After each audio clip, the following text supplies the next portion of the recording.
Assalamualaikum warahmatullahi wabarakatuh. Pada kesempatan kali ini saya akan mempresentasikan hasil tugas mengenai model pengukuran produktivitas dengan pendekatan prospek. Perkenalkan, nama saya Muhammad Rizky dengan NPI 141220021 dengan nomor absen 42.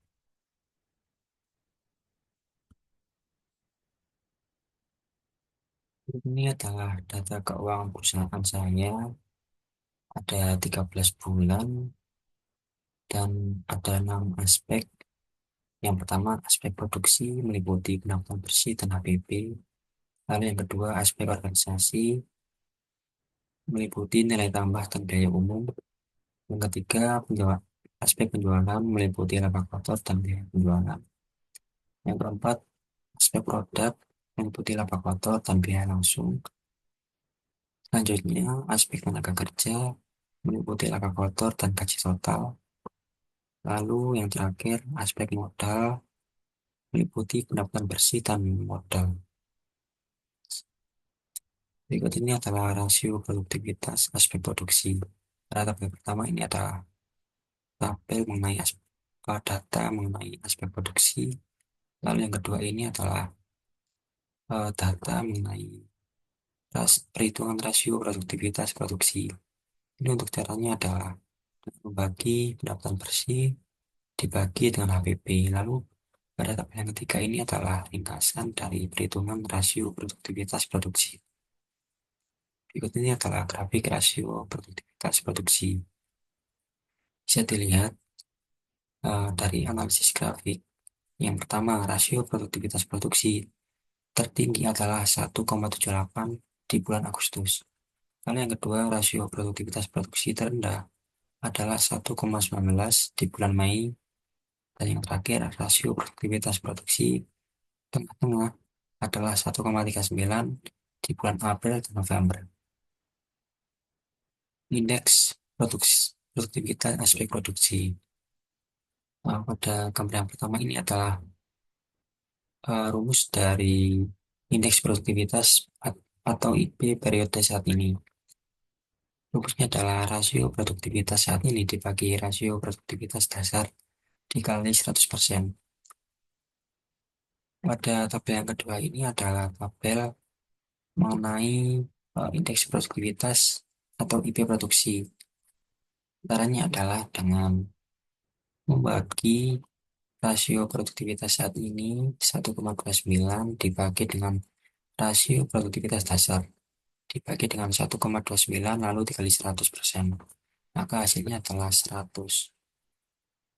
Dan bisa dilihat eh, perhitungan yang lainnya. Lalu pada tabel yang ketiga ini ada tabel mengenai ringkasan perhitungan indeks produktivitas produksi. Lalu bisa dilihat pada grafik indeks produktivitas. eh, Setelah dianalisis, maka terdapat beberapa kondisi. Yang pertama, indeks produktivitas produksi tertinggi adalah 138 di bulan Agustus. Lalu yang kedua, indeks produktivitas terendah adalah 92 di bulan Mei. Dan yang terakhir, indeks produktivitas tengah-tengah adalah 107 di bulan April. Lalu berikutnya adalah rasio produktivitas aspek organisasi. Pada tabel yang pertama ini adalah tabel data dari aspek organisasi. Lalu yang kedua ini adalah perhitungan rasio produktivitas organisasi. Yang ketiga ini adalah ringkasan dari perhitungan rasio produktivitas organisasi. Ini adalah grafik rasio produktivitas organisasi. Ada beberapa kondisi. Yang pertama, rasio produktivitas organisasi tertinggi adalah 1,66 di bulan Mei. Yang kedua, rasio produktivitas organisasi terendah adalah 1,14 di bulan April. Yang ketiga, rasio produktivitas organisasi adalah 1,36 di bulan Februari. Berikutnya adalah indeks produktivitas aspek organisasi. Yang pertama ini adalah rumusnya, yang kedua ini adalah perhitungan dari indeks produktivitas dan hasil perhitungannya. Lalu yang ketiga ini adalah ringkasan dari perhitungan indeks produktivitas. Yang ketiga, lalu berikutnya ini adalah grafik dari indeks produktivitas aspek organisasi dan hasil dari analisisnya.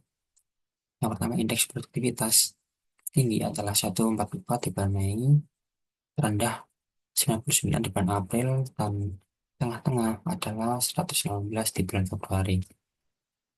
Ini adalah rasio produktivitas aspek penjualan. Tabel pertama ini adalah tabel dari aspek penjualan, yang kedua ini adalah hasil dari perhitungan mencari rasio produktivitas penjualan, dan yang ketiga ini adalah ringkasan dari perhitungannya. Ini adalah grafik dari rasio produktivitas penjualan. Setelah dianalisis, terdapat beberapa kondisi. Yang pertama, rasio produktivitas penjualan tertinggi adalah 1,53 di bulan November, rendah adalah 1,18 di bulan Maret, dan tengah-tengah adalah 1,29 di bulan April. Indeks produktivitas aspek penjualan. Pada gambaran pertama ini merupakan rumusnya seperti sebelumnya, lalu yang kedua ini adalah perhitungan dari indeks produktivitas penjualan, yang ketiga ini merupakan ringkasan dari perhitungannya. Berikut adalah grafiknya. Setelah dianalisis, terdapat beberapa kondisi. Yang pertama, indeks produktivitas penjualan tertinggi adalah 120 di bulan November, rendah 93 di bulan Maret, tengah-tengah adalah 102 di bulan April. Lalu rasio produktivitas aspek produksi. Pada tabel pertama ini merupakan data dari aspek produk. Lalu yang kedua ini adalah perhitungan dari rasio produktivitas produk. Yang ketiga ini adalah ringkasan dari perhitungan rasio produktivitas produk. Berikutnya adalah grafik rasio produktivitas produk. Setelah dianalisis, terdapat beberapa kondisi. Yang pertama, rasio produktivitas produk tertinggi adalah 0,70 di bulan Februari, terendah 0,53 di bulan Mei dan Oktober. Tengah-tengah adalah 0,61 bulan Agustus. Berikutnya adalah indeks produktivitas aspek produk. Yang pertama adalah rumus, yang kedua adalah perhitungan dari indeks produktivitas atau IP produk, yang ketiga ringkasan dari hasil perhitungannya. Berikut adalah grafiknya.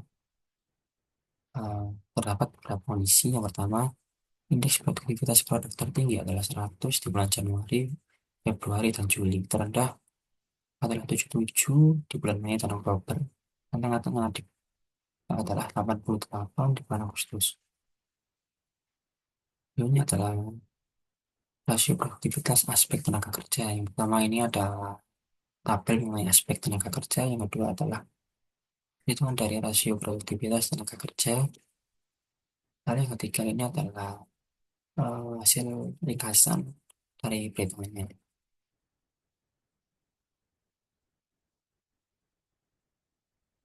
Ini adalah grafiknya. Yang pertama, rasio produktivitas tenaga kerja tertinggi adalah 0,93 di bulan Februari dan Oktober. Lalu rendah 0,60 di bulan Mei, dan tengah-tengah adalah 0,74 di bulan Juni, Juli, Agustus, dan Desember. Ini merupakan indeks aspek tenaga kerja. Yang pertama adalah rumusnya, yang kedua perhitungan dari indeks produktivitas, yang ketiga ini adalah ringkasan dari eh, perhitungannya. Lalu ada grafiknya. Hasil analisis terdapat beberapa kondisi. Yang pertama, indeks produktivitas tenaga kerja tertinggi adalah 110 di bulan Februari dan Oktober, terendah adalah 71 di bulan Mei, dan tengah-tengah adalah 88 di bulan Juni, Juli, Agustus, dan Desember. Lalu berikutnya adalah rasio produktivitas aspek modal. Pada tabel yang pertama adalah tabel mengenai data mengenai aspek modal. Yang kedua adalah perhitungan dari rasio produktivitas modal. Yang ketiga adalah ringkasan hasil perhitungannya. Berikut adalah grafiknya. Pada grafik ini bisa dianalisis dengan beberapa kondisi. Yang pertama, rasio produktivitas modal tertinggi adalah 1,94 di bulan Juni, rendah 1,05 di bulan November, dan tengah-tengah adalah 1,47 di bulan Mei dan Agustus. Lalu berikutnya adalah indeks produktivitas aspek modal. Pada yang pertama ini merupakan rumusnya, yang kedua adalah hasil dari perhitungan indeks produktivitas, yang ketiga adalah ringkasan dari perhitungannya. Juga adalah grafiknya, terdapat beberapa kondisi. Yang pertama, indeks produktivitas modal tertinggi adalah 148 di bulan Juni, rendah 80 di bulan November, tengah-tengah 112 di bulan Mei dan Agustus. Lalu hasil lalu hasil perhitungan nilai rata-rata rasio produktivitas yang pertama ini adalah ringkasan dari beberapa aspek. Mencari rata-rata ini adalah total dari uh, satu aspek ini dibagi dengan jumlah bulan. Jadi 18,33 dibagi 13, maka hasilnya adalah 1,41 dan lain sebagainya. Pada tabel yang kedua ini merupakan tabel dari perhitungan rata-rata rasio produktivitas keseluruhan aspek.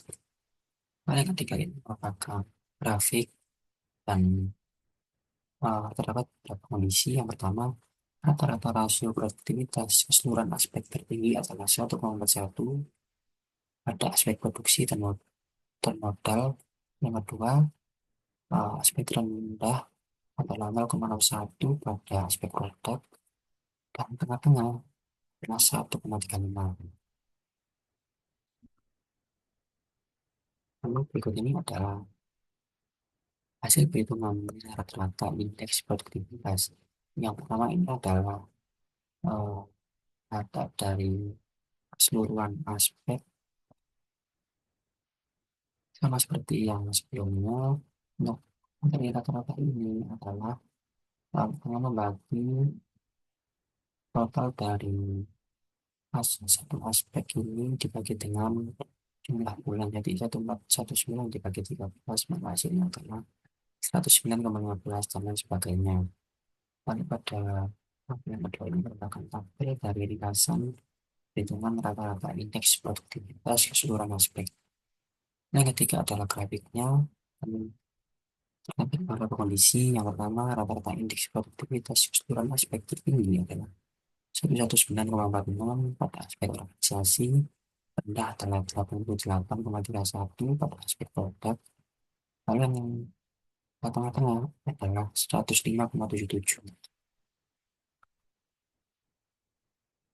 Lalu ini adalah peningkatan perbaikan produktivitas. Rata-rata rasio produktivitas rendah adalah 0,61 pada aspek produk, rata-rata indeks produktivitas adalah 88,31 pada aspek produk. Dan demikian beberapa upaya yang dapat dilakukan untuk meningkatkan produktivitas aspek produk adalah sebagai berikut. Nah, berikut ini adalah kriteria produktivitas prospek. Nah, bagian produktivitas produk memiliki tindakan perbaikan, yaitu yang pertama perencanaan produk, pengembangan produk, tanggapan pemakai, keuntungan produk, dan analisis nilai. Lalu untuk tindakan perbaikan yang harus diterapkan adalah bagaimana perencanaan produk yang baik. Perencanaan produk yang baik adalah bagaimana kita menetapkan ide, target pasar, dan strategi pemasaran produk secara terstruktur. Lalu yang kedua, bagaimana pengembangan produk yang baik. Pengembangan produk yang baik melibatkan riset pasar yang mendalam dan perencanaan yang matang. Lalu yang ketiga, bagaimana tanggapan pemakai yang baik. Tanggapan pemakai yang baik, jujur, jelas, sopan, dan spesifik. Lalu, bagaimana keuntungan produk yang baik? Keuntungan produk yang baik harus jelas, spesifik, relevan dengan kebutuhan pelanggan. Lalu yang terakhir, Bagaimana analisis nilai yang baik? Analisis nilai yang baik adalah proses sistematis untuk mengidentifikasi fungsi utama suatu produk. Next.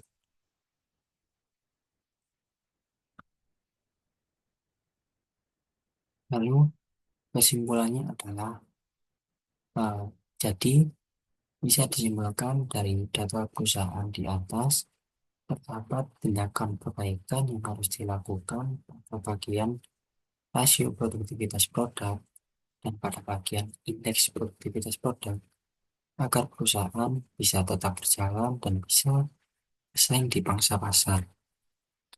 Tindakan yang bisa dilakukan untuk mencegah terjadinya masalah tersebut adalah dengan melakukan tindakan perbaikan yang cepat dan tepat, tidak menunda tindakan perbaikan agar perusahaan bisa terus berjalan dan tidak merugi pada waktu yang lama.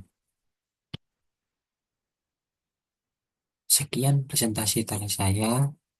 Bila ada salah kata, mohon dimaafkan. Wassalamualaikum warahmatullahi wabarakatuh.